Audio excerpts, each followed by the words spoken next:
It's time for the show that brings the magic right to your speakers. Ears up! What's up, everybody? Welcome back. Another episode of Ears Up Podcast, where we sit around and spoon feed you opinions. Basically, yeah. I was going to say, like, Disney and history and knowledge, but it's mostly just opinions. Yeah, and that's fine, man. You know, what are you going to do? We're going to get back to some history and stuff like that. I want to do a little more armchair imagineering. We want to get back to everything. It's been a crazy, few 6 months or whatever. But we're going to be doing a lot of cool stuff. And, tonight, as a matter of fact.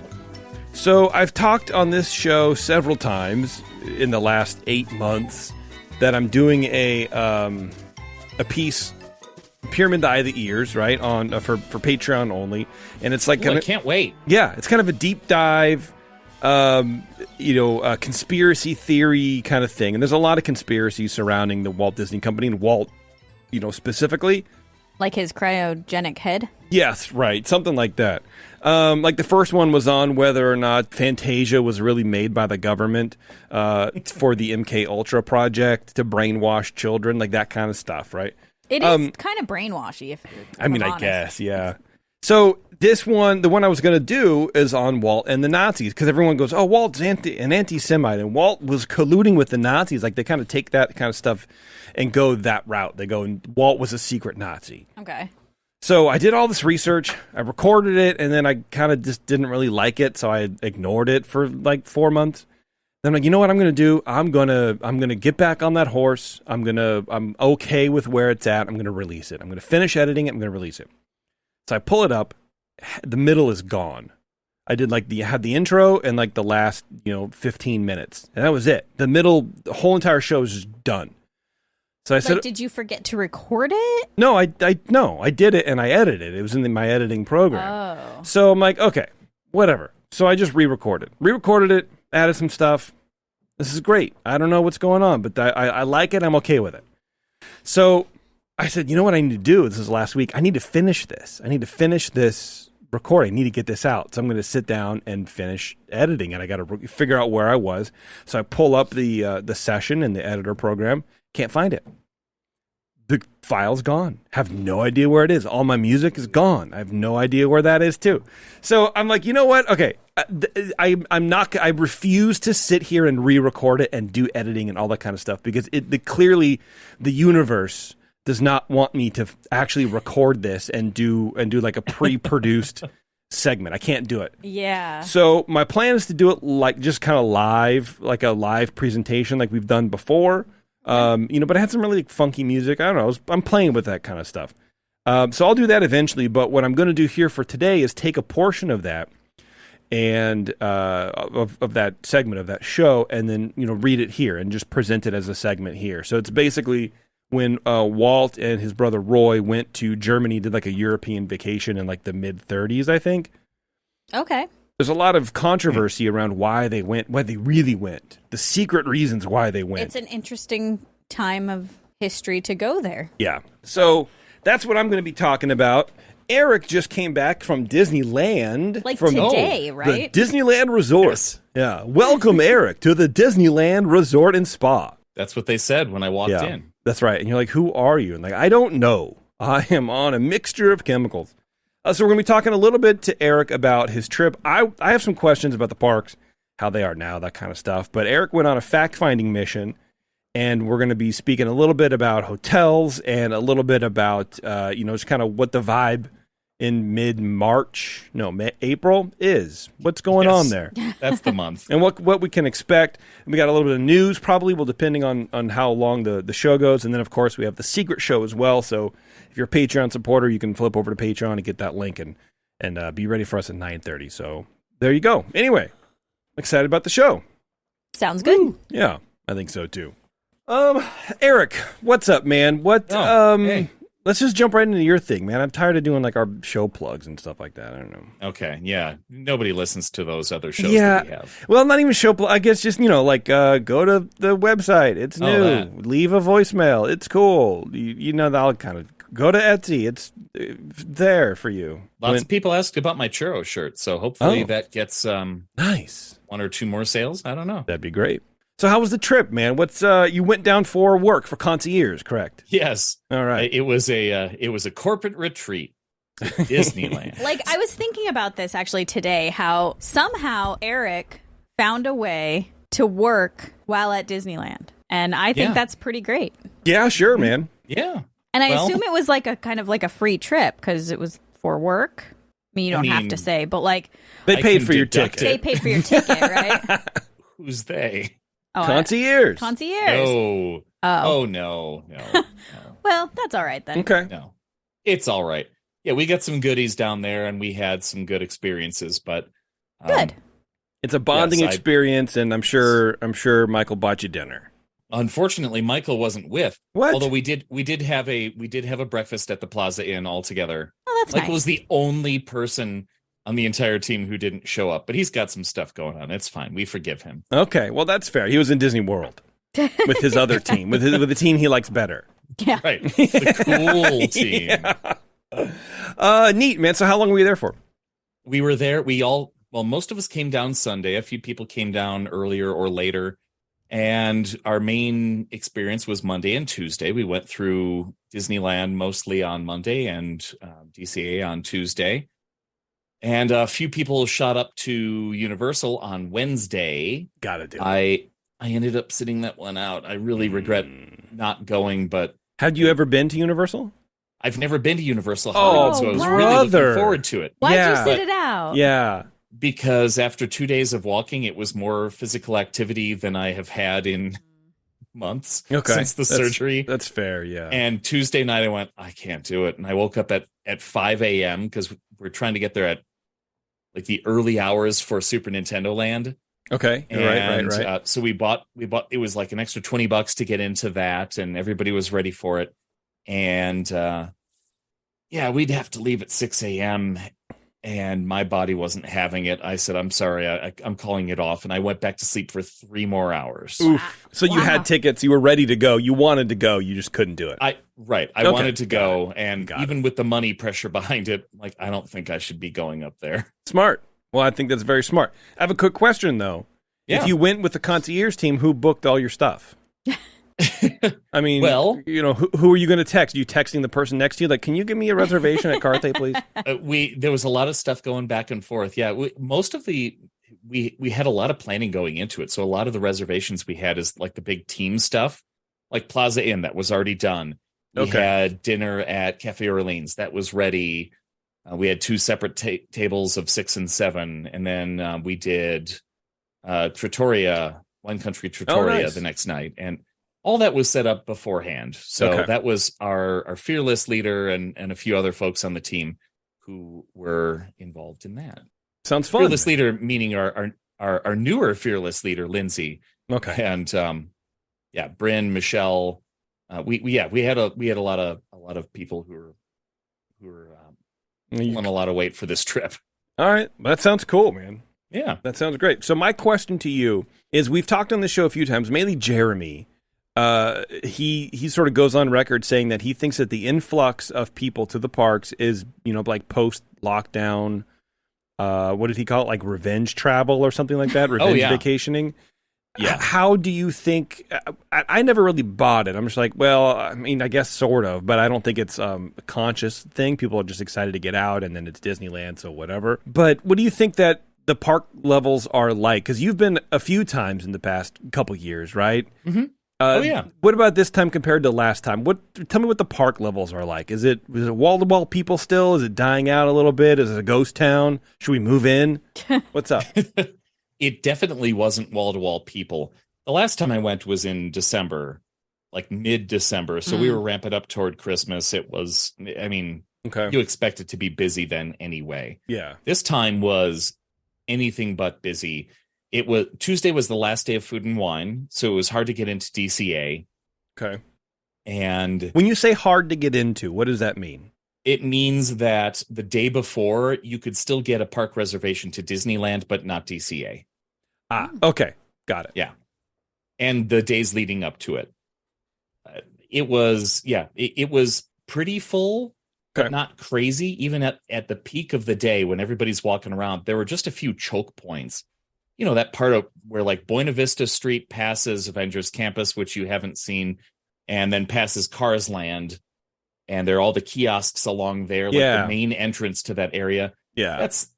That was the biggest, densest population. But aside from that, it was pretty easy to get around. It wasn't too bad. Okay. Either day. Monday in Disneyland was fine, unless you went into Fantasyland in the middle of the day. Of course, Fantasyland's going to be crazy. Right. Yeah, no matter what. It always seems like, there have been a few times we've been to the parks where it's like, there's no one here. We're just walking around and you happen to cut through Fantasyland at like 1, and suddenly the population doubles for just that hour or two, and then they go away. Yeah. It's very odd. I don't know where that comes from, man. Oh yeah, it was really manageable, and we got onto a lot of stuff. We all had park hoppers with Genie Plus, so we were all ready for that. And we weren't there for rides necessarily. We did a lot of other training and such, but the ride times didn't seem so bad. And we were able to get, when we wanted to go onto a ride, we were fine with Single Rider, Radiator Springs, middle of the day. We got on less than 20 minutes. Oh, wow. Yeah, it was super quick. And that was after a couple of Genie Pluses. And yeah, we hopped around a little bit, but it was kind of easy. It was one of the easier trips I've taken.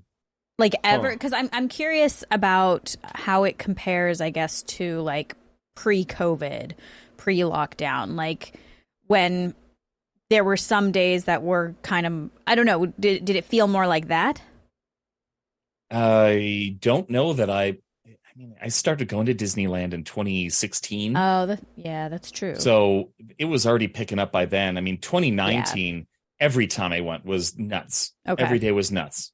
Yeah, which makes sense. Monday, sort of all that weekend stuff kind of spills over now until Monday. Mm-hmm. So, we were lightly talking about maybe going to the parks for the first time this year, later in the winter, but doing like a Tuesday through Thursday kind of a thing. Because that's going to be, I feel like, the lightest amount of people in the parks. That. Like Friday, Saturday, Sunday, now Monday, you're dead, dude. You're dead in the water. I think your best day is Wednesday. Yeah. Wednesday was fantastic, and I hear that today was pretty good too, Thursday. Okay. Yeah. Very cool. So what else did you do? You did rides, you did all that kind of stuff, but you went on a fact-finding mission. What happened? Yeah, we did a lot of tours of hotels. So I'm going to go through a few of the good neighbor hotels, because we all know about the main 3 Disney hotels. Yeah. Quick recap. Grand Californian, still amazing, still big, still expensive. Disneyland Hotel, still pretty amazing. Missing one restaurant, Steakhouse 55, RIP. Is there anything in there? Tower. Is there anything nothing there right There's now. Nothing there. They have a whole restaurant empty. Yeah, because all that equipment's still there. All the stoves and ovens and stuff like that. Goofy's Kitchen is still hopping right next door. Okay. Yeah. Okay. But they're building the new tower there, the new DVC tower, and that's probably part of it. I don't know. Which we're going to be talking about. I have artwork that was released. Oh, okay. Like concept art. Ah, cool. So we'll talk about that too. I don't know if it'll be on the Secret Show or not. We'll see. Okay. And then Paradise Pier / Pixar Pier / this hotel is just a box full of rooms without kitchens or pools. Okay. But there's a back entrance to DCA. No kitchens or pool. There's no pool. The pool's closed as well. You go to Disneyland or Grand Californian for their pool. Yikes. I guess how many pools do you really need access to, But you want the one that's at your hotel. You want the one that's at your hotel. Yeah. Yeah, for sure. Yeah, I guess. Darn. Yeah. It's it's disappointing right now, but it is going through a lot of transition. There's a lot of construction going on. Yeah. The paint job on it is looking cool. Like it no longer is that weird, like, odd yellow with the little surf on the top. Yeah. It's now this kind of pale blue that's so pale it's almost white. That really does make it seem less obtrusive. Okay. Somebody said it looks like it's the Disneyland Hotel in the background, and I was down with it. It was pretty cool. Like that go away gray they use to have tall things blend into the sky a little bit. Yeah, Like kind of. that And then kinda? on the Okay. ends, they have these primary color stripes that are neat, like the Mhm. Pixar colors. Oh, Okay. okay. And I really like it. I think it's going to turn out really well. Cool. So eventually, it'll be cool again. Sounds great. Again. Oh wait, Yeah. it was cool enough before. Okay. I had I s- I had never been. I've only heard things. I stayed there for a week and it was fine. Okay. You survived. Yeah, exactly.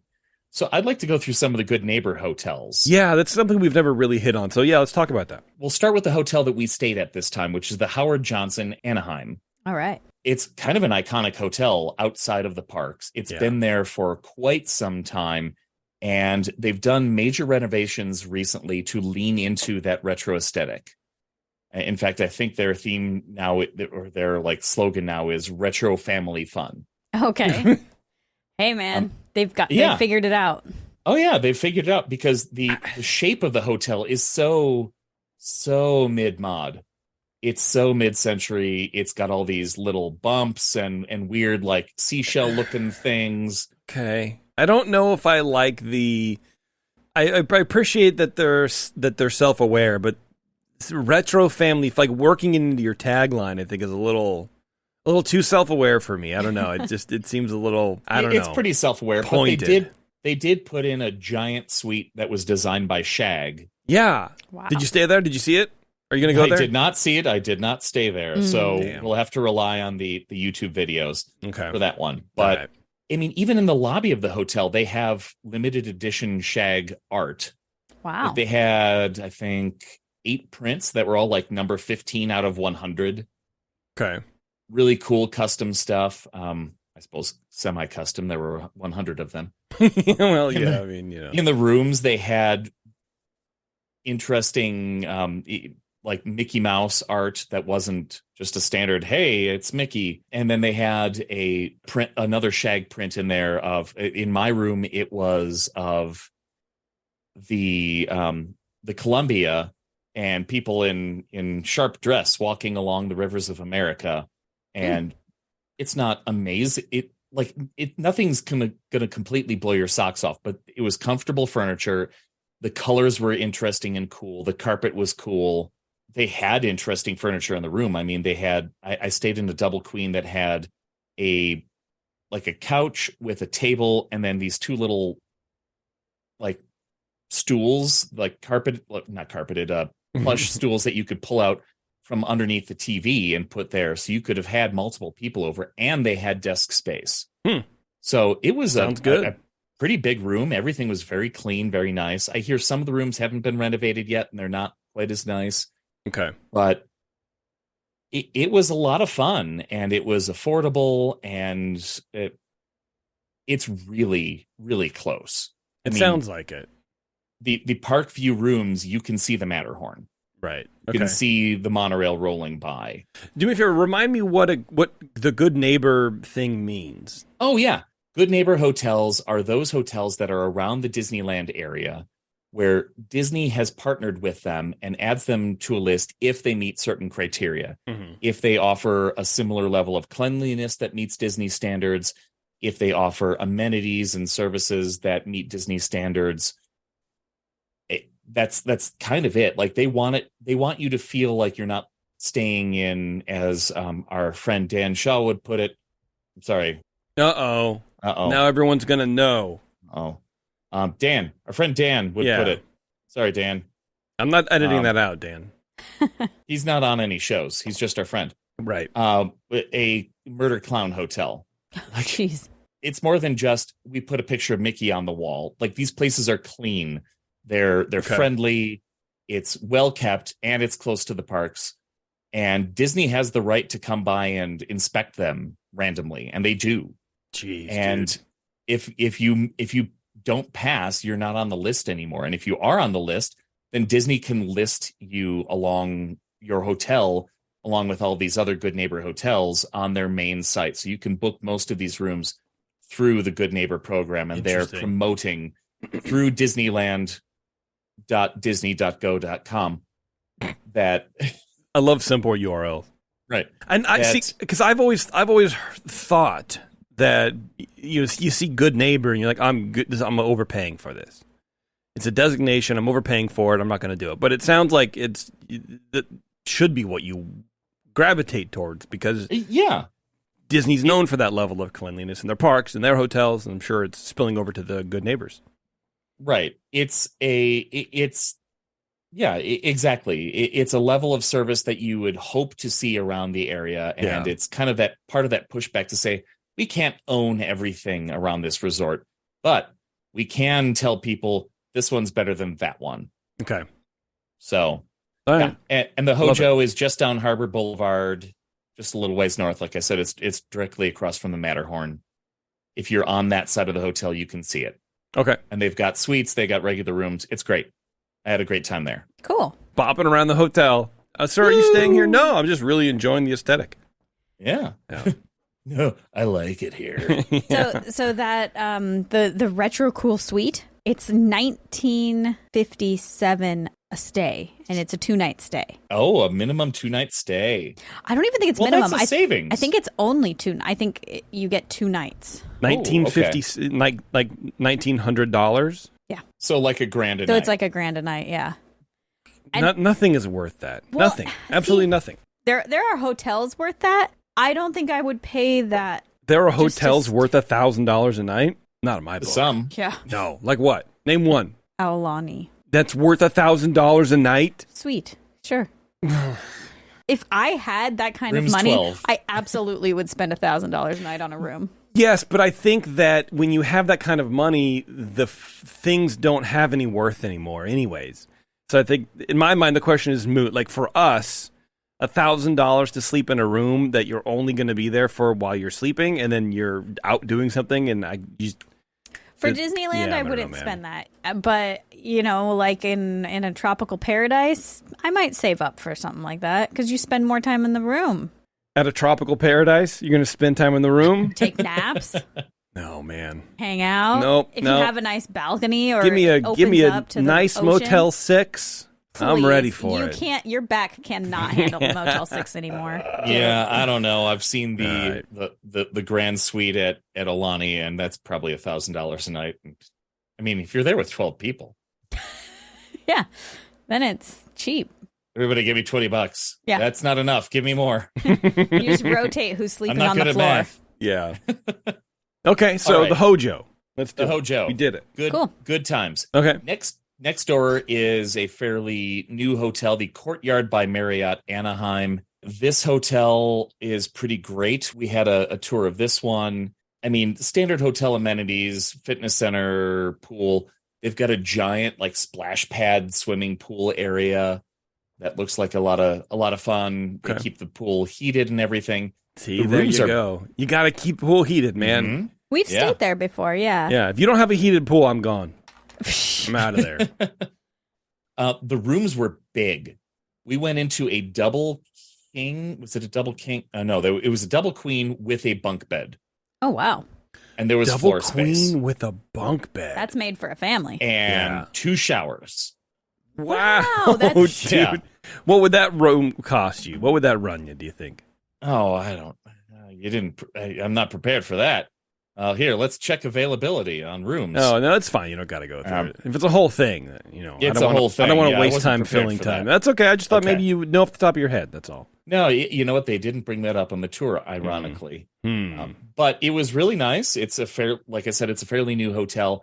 It's next door to the Hojo, so it's slightly closer to the theme parks. Sure, the 2 minutes sometimes makes all the difference with your, your knees are swollen and your ankles locked up.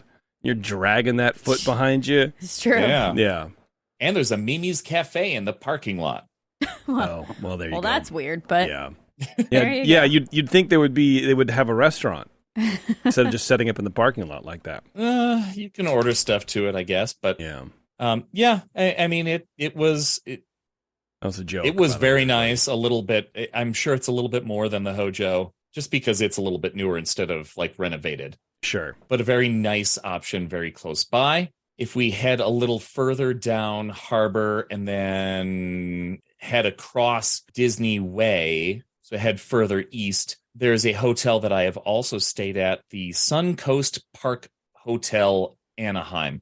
It's technically a Hilton hotel. It's part of their like boutique hotel collection. Okay. It's not huge. It's this little hotel that's pretty close to the interstate, but it's still within a mile of Disneyland. Okay. Basically, you kind of head past the main drag on Harbor, Yeah, and just go another block down, and there's this little hotel. It was really nice. The rooms were very affordable. Big pool, big heated outdoor pool. there we go. On-site bar, really clean, very nice rooms, fairly recently built. I thought it was fantastic. It was really well done, and kind of one of those off the main drag sort of things where Okay. people don't necessarily realize it's there. Okay. It's a very affordable option that's a little bit of a further walk, or you can just wait for that shuttle. But that costs money, I think, right? Mhm. Yeah, The shuttles. doesn't it? It's like $2 or $7 or something like that. Let's Because we see. took one time from the Marriott down the way. Yeah, I know they used to be free, and then they stopped being free, and we were like, oh, well, I guess we're just walking. Yeah, it depends on the location. Some of them do have a Okay. complimentary shuttle. Like we'll get to the Okay. Candy Cane Inn that has a complimentary shuttle still. They have their own service.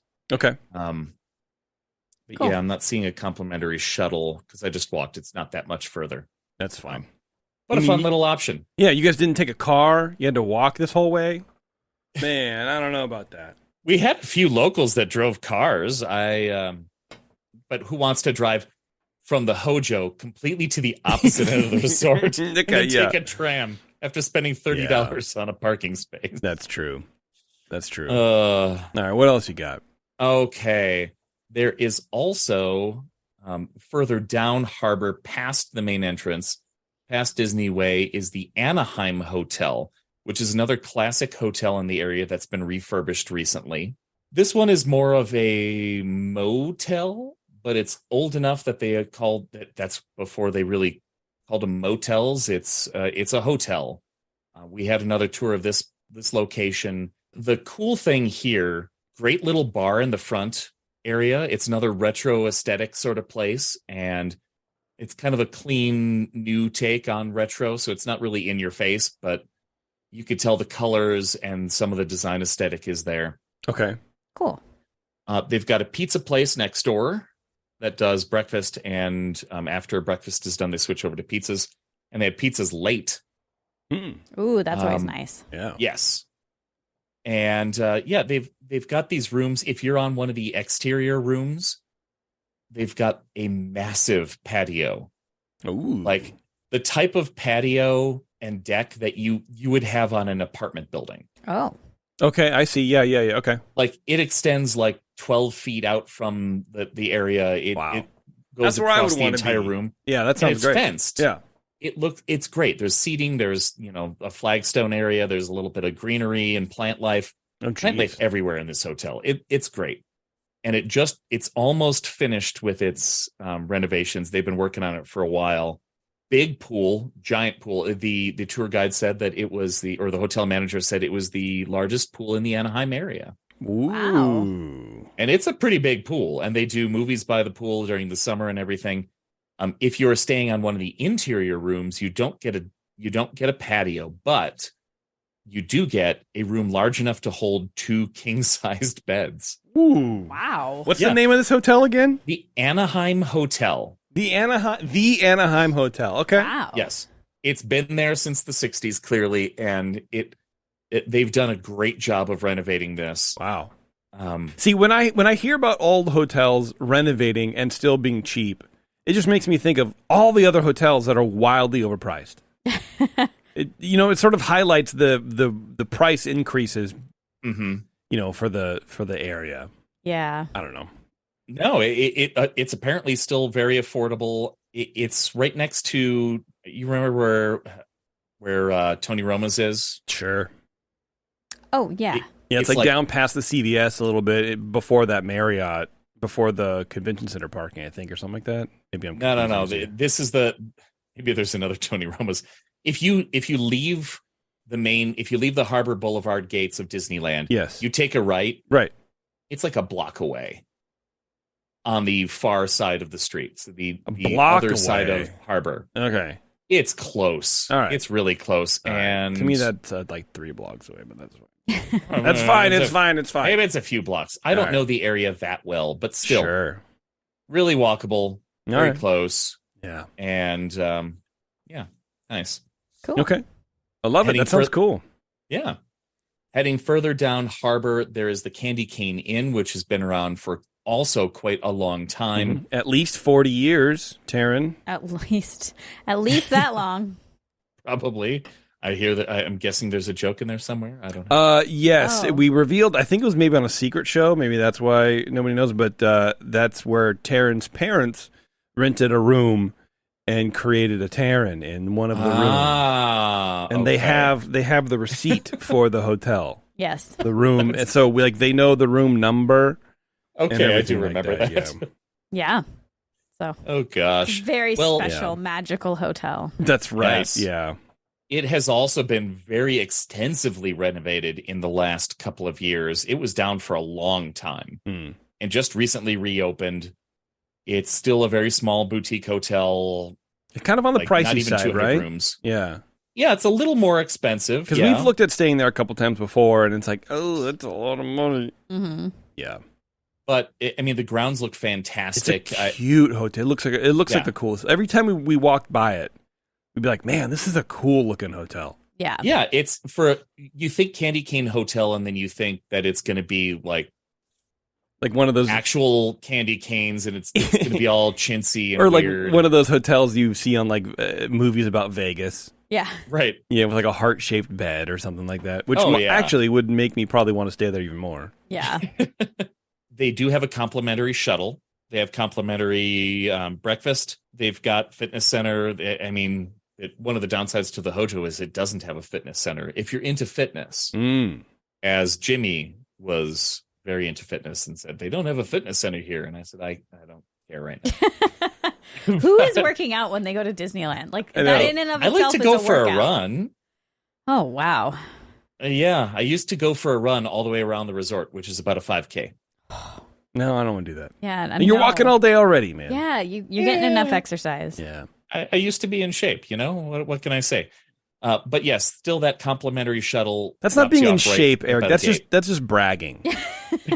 That's just showing off. I mean, I have to Well, agree. Yeah. I can't show off anymore because after 2 See? days I went, I gotta go to bed. That's what you get. That's called karma. No more liquor at the Hearthstone. I'm going to bed. But yeah, it looks really great. It's been around for a long time, and it's right there on the corner.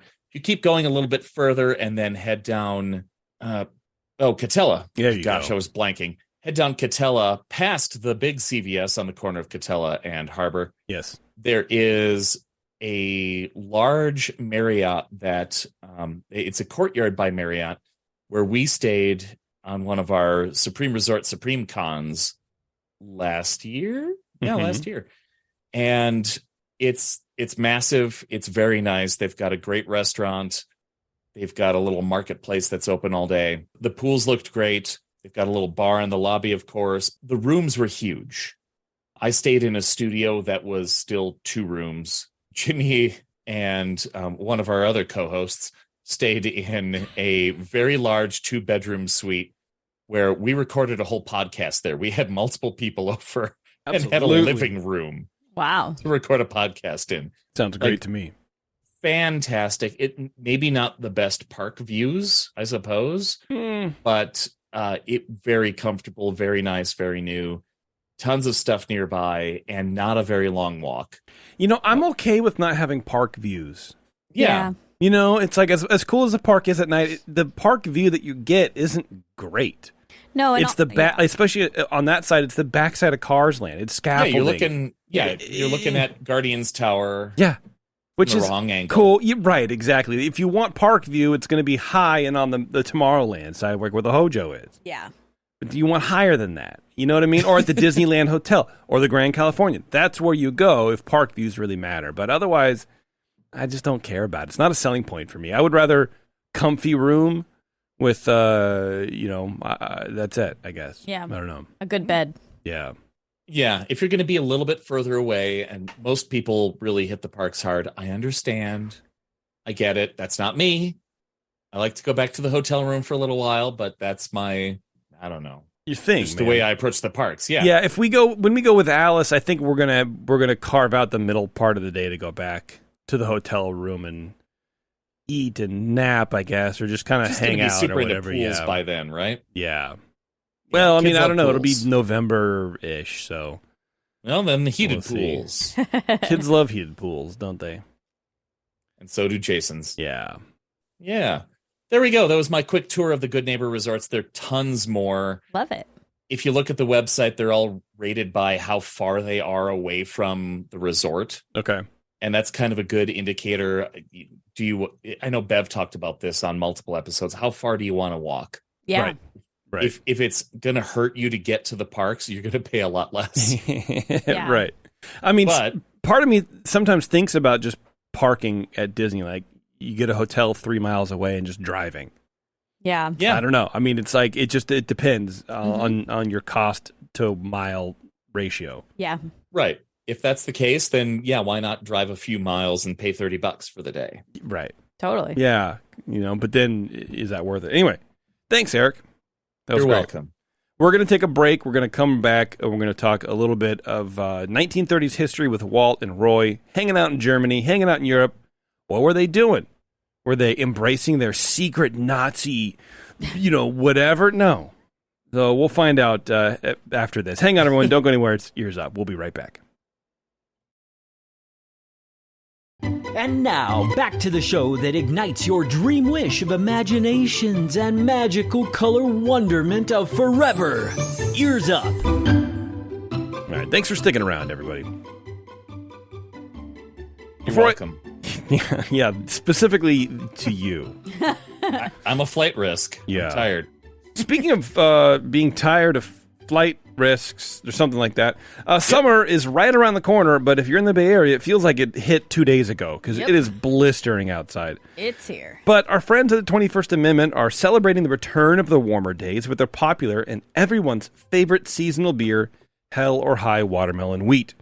The brewers at the 21st Amendment brew an American wheat beer with real watermelon juice, creating a refreshing, fruity, and quenching beer, or what they affectionately call summer in a can. And it is real watermelon juice. It's not flavoring.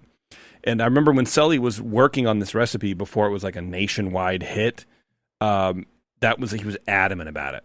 Yeah. Real watermelon juice. It's because he's like, I could save money doing flavoring. It's not the same. It is absolutely not the same. Watermelon flavor is gross. Yeah. It might as well be bubblegum flavor. Yeah, I think that was the Jolly problem. Rancher, It tastes too artificial. Yeah. But this is not that. Like you think of, nowadays you probably think of like, oh, watermelon seltzer or whatever. No, that's not it. It is very much watermelon juice. Yeah. Well, and that beer is actually what got my dad into home brewing. Because my dad really liked the watermelon wheat beer, and he wanted to make it with fresh watermelon as well. And then that's why he started going to more beer and met you. Oh, nice. And why I eventually met you as also. Yeah, well, look, we can turn back time.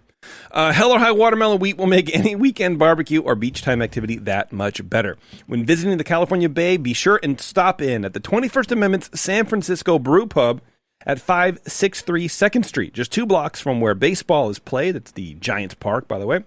And also be sure to visit their brewery tap room just across the bay in San Leandro with an outdoor beer garden. And if you go and you get watermelon wheat on tap, they put a little watermelon slice on the glass for you, like like a lemon or a lime or whatever, but it's a watermelon slice. And it really does add to it. I love it. Yeah.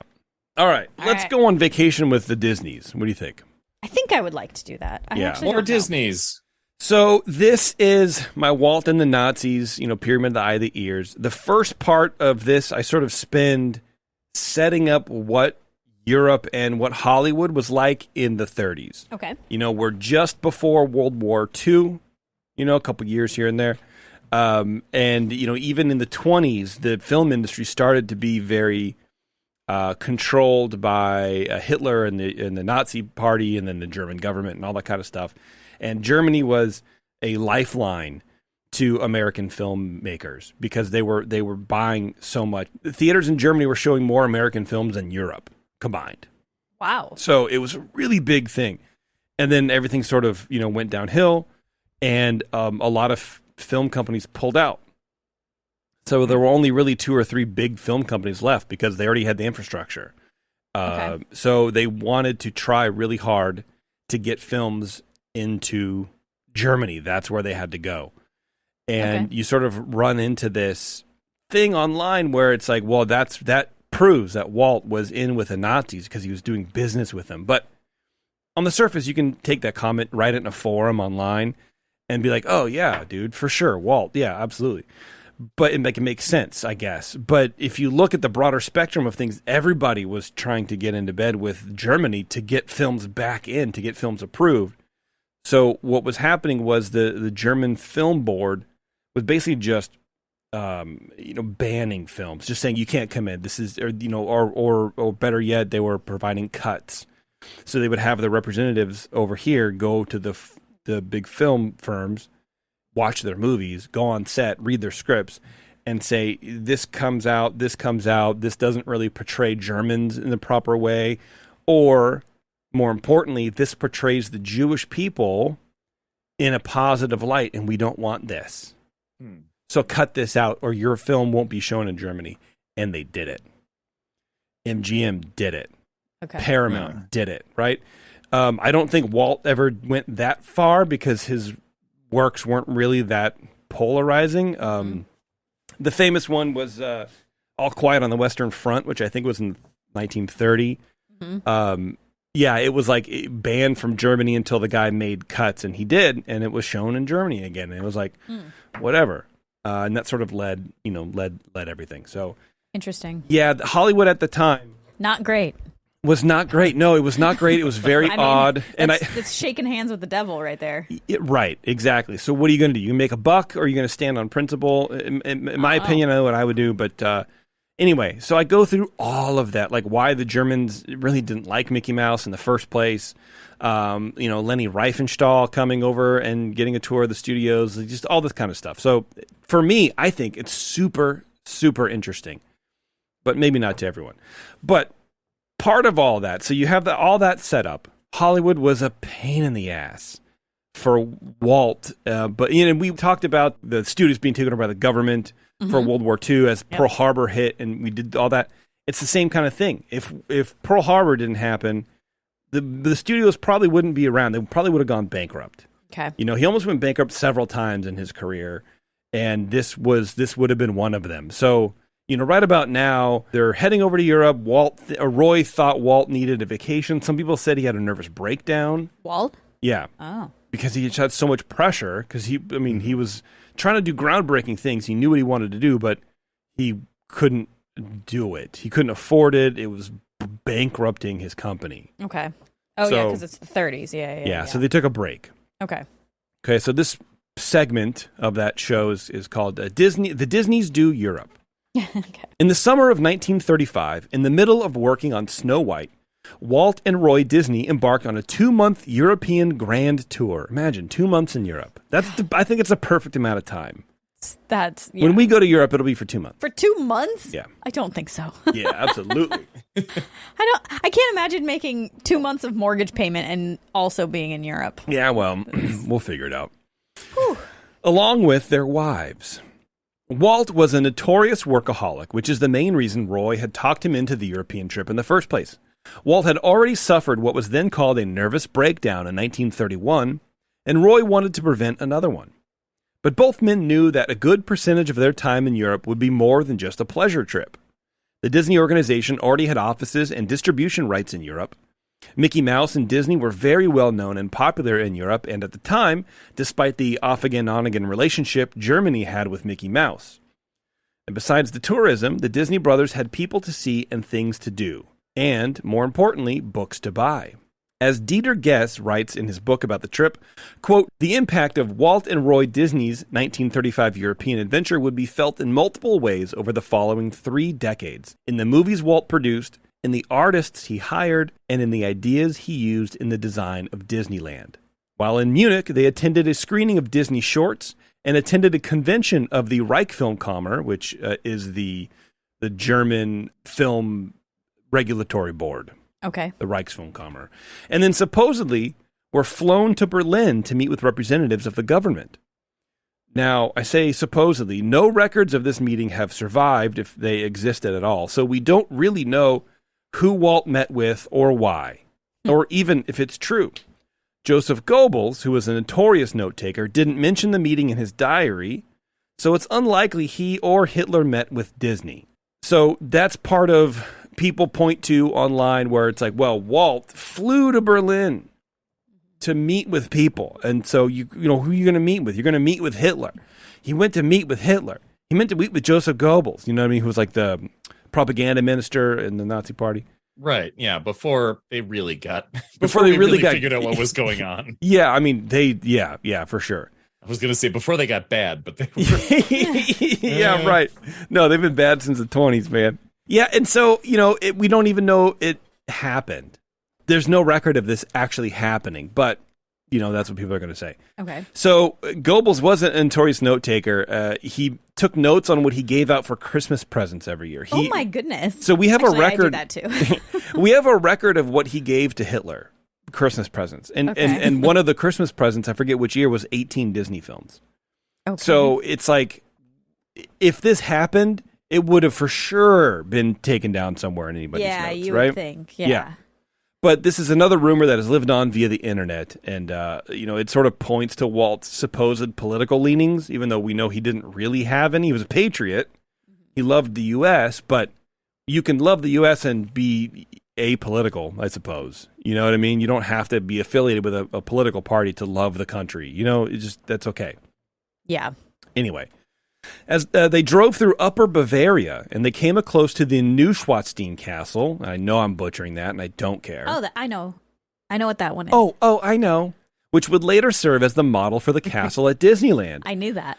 But they never got closer than the city of Kempten, which is a mere 27 miles away. The castle, which later became one of the many storehouses for art the Nazis plundered during the war. I never knew that.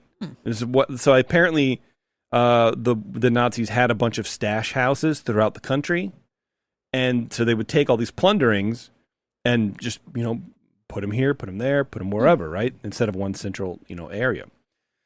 So the fact that Walt traveled to Bavaria and came close to the castle but didn't go to the castle, even though he ended up taking inspiration from the castle to design his own castle, sticks out somehow to conspiracy theorists as proof that Walt was trying to mask his true intentions on his European jaunt by taking inspiration from a landmark that he never even visited. Wait, okay. Exactly. I mean, it's reaching. You don't have to That's stick your head. reach. You don't have to stick your head up a butcher's ass to admire a steak or something. It's super reaching, but this is what the internet does. It makes you reach. You bake these crumbs, and you get a thing, and it's like, oh well, of course he's in with a Nazi party. He took as inspiration for his, you know, vision, his pride and joy, right? His piece de resistance.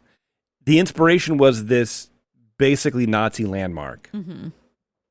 Oh yeah, okay, or he just liked architecture. And he, you know what I mean? Like, there's a simpler very answer famous to it. castle. Yeah, right.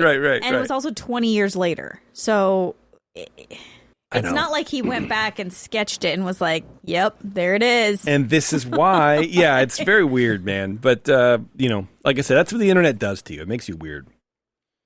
On July 19th, it was time to catch the train to Rome. There, they were greeted by Luigi Freddi, head of the General Directorate of Cinematography. But the enthusiastic reception in Rome was chaotic, and another C. What the hell did I even say there? And another point for the, quote, Walt is a fascist sympathizer rumors.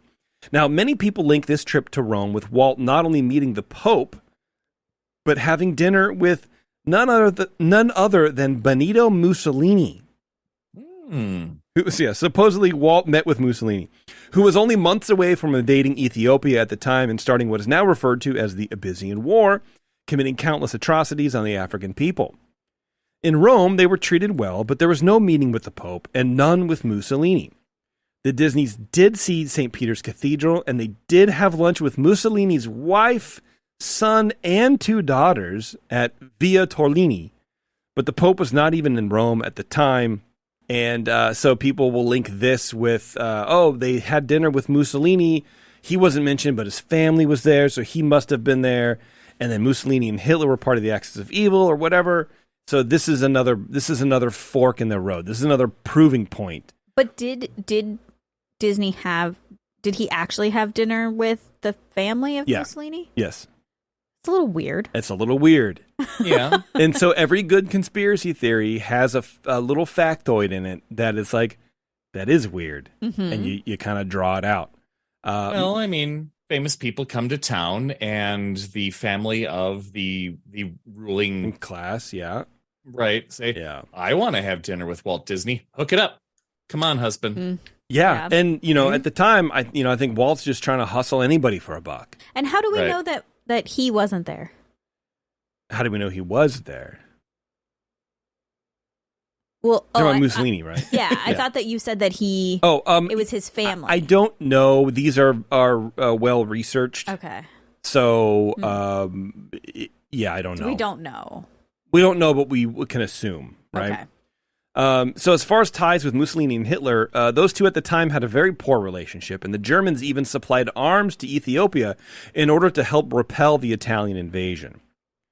Now, to say Walt favored fascists, that's a big thing too, right? Walt, this is kind of a fascistic kind of guy, is painting with a pretty broad brush. Mussolini founded the National Fascist Party in Italy and actively worked to spread fascism across the globe even before World War II. What the Disney family was doing, dining with anyone even related to Mussolini, is odd, but using a dinner as proof of anything other than digestion seems ill-willed. And that's all it is. But one could argue, if one was so inclined, that Walt had some fascist leanings.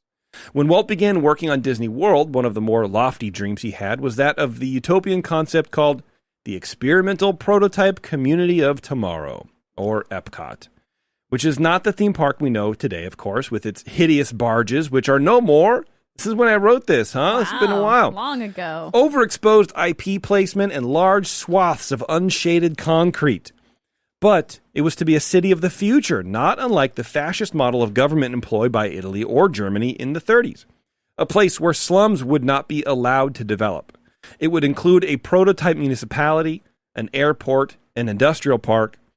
Walt's vision was to cultivate a community of the future designed to, it's a fast scroll, designed to stimulate American corporations to come up with new ideas for urban living.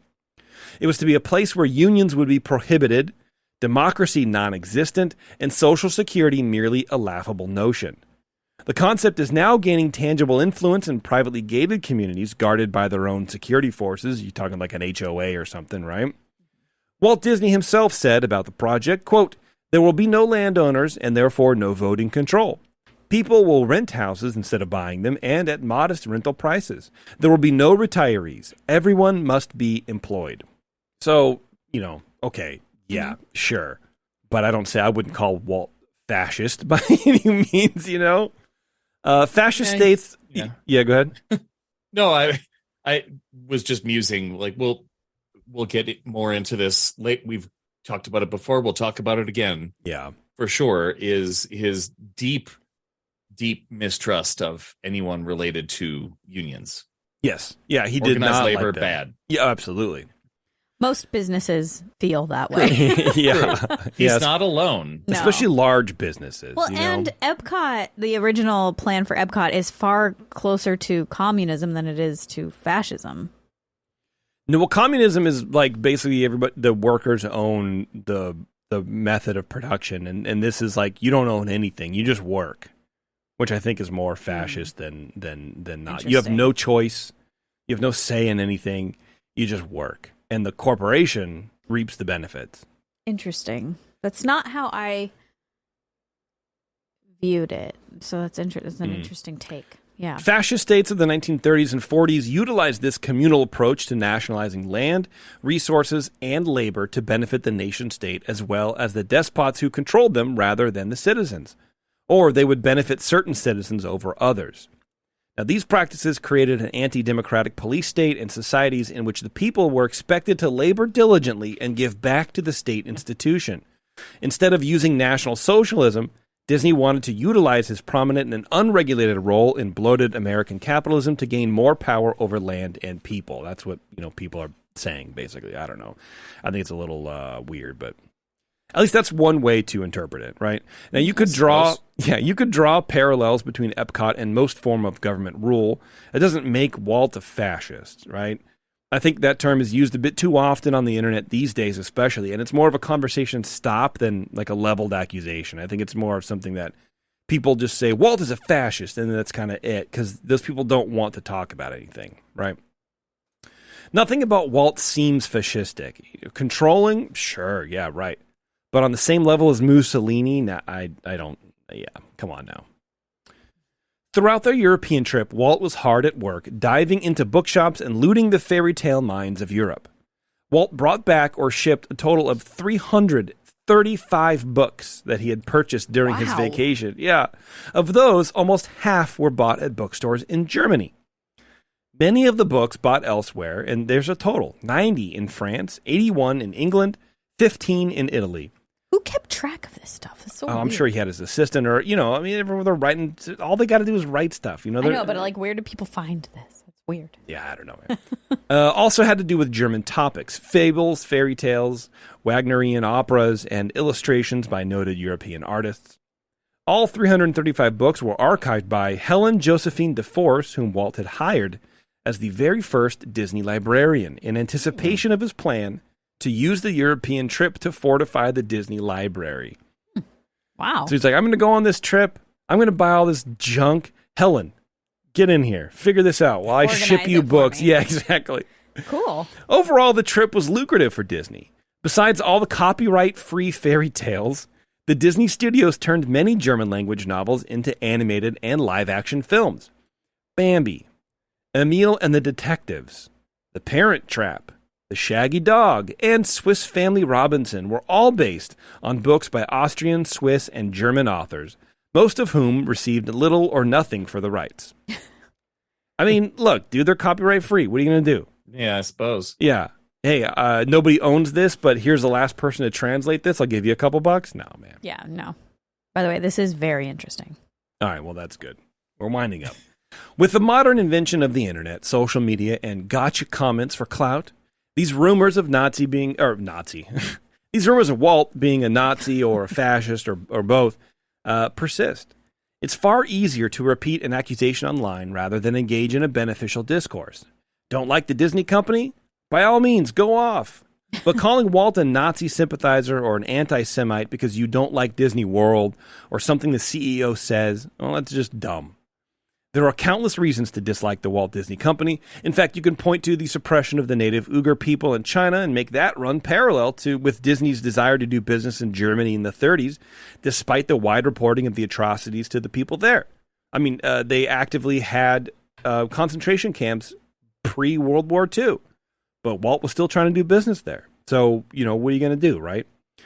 The parks corporations often have the power to change the world, but their desire to make money tends to outweigh the morality of its fan base. The parks are full, reservations are selling out, and times are good for the Disney company, despite what the stock says. As the biographer to Mark Davis, Amid Amidi, put it best when he said this, quote, "No respected Disney historian has ever uncovered evidence that Walt Disney was racist. And goodness knows we've digged in every corner.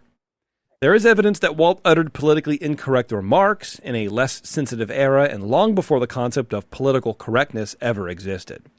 However, after thousands of interviews with his employees and an immense paper trail, zero evidence has surfaced that he engaged in discriminatory acts against any individual based on race, ethnicity, color, religion, or sex. It's safe to say at this point that as a visionary futurist, Disney did not believe in running his company or behaving in a racist manner." That's the full quote. Disney's biographer, Neil Gabler, notes that, quote, "Though Walt himself, in my estimation, was not anti-Semitic, nevertheless, he willingly allied himself with people who were anti-Semitic, and that reputation stuck. He was never really able to expunge it throughout his life. Walt wasn't really naturally successful. I like to think he wasn't really a genius, but, I've been hated on for saying that, so maybe we'll just move on fast. He was a driven man. He failed numerous times, almost went bankrupt even more times than that, but it was on the backs of the people he hired that he succeeded. He knew how to foster talent, and that made him a great leader of people. But he was only just a human person, and one driven for profits in a time when his business was, again, at risk of failure. I think it's hard to know who you're getting in bed with business-wise, and I think it's even harder to pull back and see the bigger picture, even now. Walt was doing what he could to make his business succeed. Walt was short-sighted at best, doing business with the Germans, but he most definitely was not a Nazi sympathizer. That's sort of it. I think that's good, and it sort of parallels in a way how Disney, how your best friend over there, former CEO. Oh, yeah, Bob Chapek. I wonder what that guy's doing. I should give him a call. How him not making a statement almost made him in cahoots with DeSantis, right? Yes. And then they backtracked, which I think was a good thing, but it almost parallels that in the way that a business is still trying to do business. It's still trying to keep relationships going.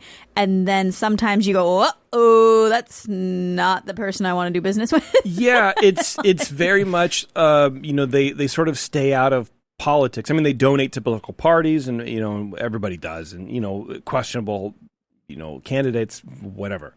But they sort of maintain silence. And, I don't think Chapek should have gotten that the storm that he got by not saying anything. Of course he's not going to say anything. That's not his job. I don't want him to say anything. I want my CEOs to not say anything. I want the people made a lot of good news by doing just that. Yeah. I want the will of the people to determine in that, for this example, in that state. I want the people of Florida to be mad. I don't need the CEO of a company that I enjoy being mad about it. I really don't. I don't need it. No, you don't need it. I think, though, the people for the cause need stronger people to speak out for them because their voice doesn't get heard, kind of thing. Yeah, so potentially. But I guess my point is I was okay with him not saying anything because you run an entertainment company. Like, it's not, I don't know. That's just me. Maybe that's wrong. I don't know. But where was all this outrage when, it was here for a little bit and then went away when they shot the live action Mulan in China near these concentration camps that the Chinese government is putting like the native Muslim population and I think some Christians in there too. Where did that go? The thing with DeSantis is that he's a little worm and so he's just trying to like score points. That's why this thing is drug out for so long. He's trying to score online points or he's trying to, whatever he's trying to do. But normally this would have blown over by now. But he's like refueling that fire. Of course. In my opinion, what Iger did was worse. Not saying anything. Let's go ahead and let's just shoot this movie. Let's make a bunch of money here. I don't know, man. I don't like it. The whole thing is weird. But that's the point. But that's the point. That companies are going to make weird moves and you're not going to understand them because you're not in the company. And, human beings make weird moves sometimes. And also, human beings make mistakes, agreed. So I don't know. Was he a Nazi sympathizer? It doesn't sound like it. No, I don't think he was. I can't imagine it. No, I can't. But did he do business with Nazis? Probably at some point. Oh, absolutely, factually, yes, 100% factually. Does that make him a sympathizer? I don't know. I think that's more of a philosophical question. I know, and I think it's an important question to talk about, especially with Walt and his legacy. He was, for all of his broad spectrum thinking, he was very short-sighted in how he did business. And I think that showed in how he dealt with his employees and then how he, did business. It didn't, he was trying to go for profits, not the point of whatever the thing is. Right. And so I think he should have said that. When I talk about the Leni Riefenstahl tour, it's like, he should have said no. But he didn't. He was one of two people who gave this lady a tour. Everybody else was like, no. Yeah. But he did it still. I don't know why. Well, and so then if now you know that, so just philosophically, you know that about him, right? He gave this woman a tour, probably shouldn't have, but did. But you love Walt, right? Does that make you a sympathizer? You know, like it can snowball very quickly and easily, or we can go, whoopsie, made a mistake. Right. I don't think people should be judged wholesale based on a couple things. Was it stupid? Yes. Yeah. Should he not have done it? Of course. Is he a bad guy for doing it? No. Questionable judgment? Sure. Oh, yeah. But does that tarnish the things that he did? No. Like, do you look at that castle at Disneyland and be like, oh, that's based on that Nazi castle? Yeah, that's based on a castle that was invaded by the Nazis and hid Nazi gold or, Nazi artwork and gold and stuff that they pillaged from other people.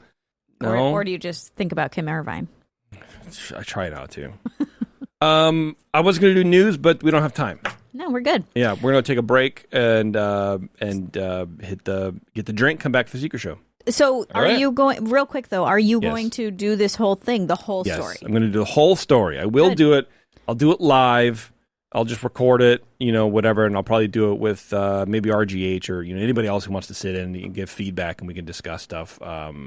Not discuss stuff like we're trying to get political and figure stuff out, but it is very interesting. That whole time period in LA and Hollywood in the 20s and 30s, super interesting. Cool. It's fascinating to me. So I will do it, but it's not going to be pre-produced. It's going to be just this, basically. Okay. Yeah. I think it's going to be a great story.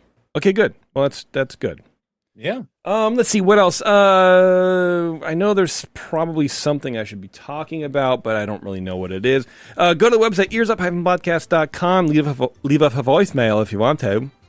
I should have this outro just done by AI, so I don't screw it up all the time. Oh my God, that'd be funny. Go to our Ask them Patreon to. page, patreon.com/earsup. Become a Patreon supporter as little as $5 a month. You get the secret show, you get Pyramid Without the Ears, and you get all the back stuff too. And I think that's really the important part. It helps us stay on the air, and it helps us bring content that we can't really bring to the normal feed. And, it's a good time. If you want some cool merch, go to etsy.com/shop/coveyear. No, EarzUp. I changed it. And buy some shirts, buy some merch. That helps us out as well. Also, don't forget to listen to Bantha Milk and Puny Pod and the Supreme Resort and Scraping the Vault and probably some other things I'm forgetting about. Help us out. All right, subscribe on YouTube. Sub to us on YouTube, please. Yeah. I would love to get 1,000 people subbed on over our thing, whatever. That'd be nice. All right, everybody. Thanks a lot for tuning in. And until next time, we'll see you in the parks.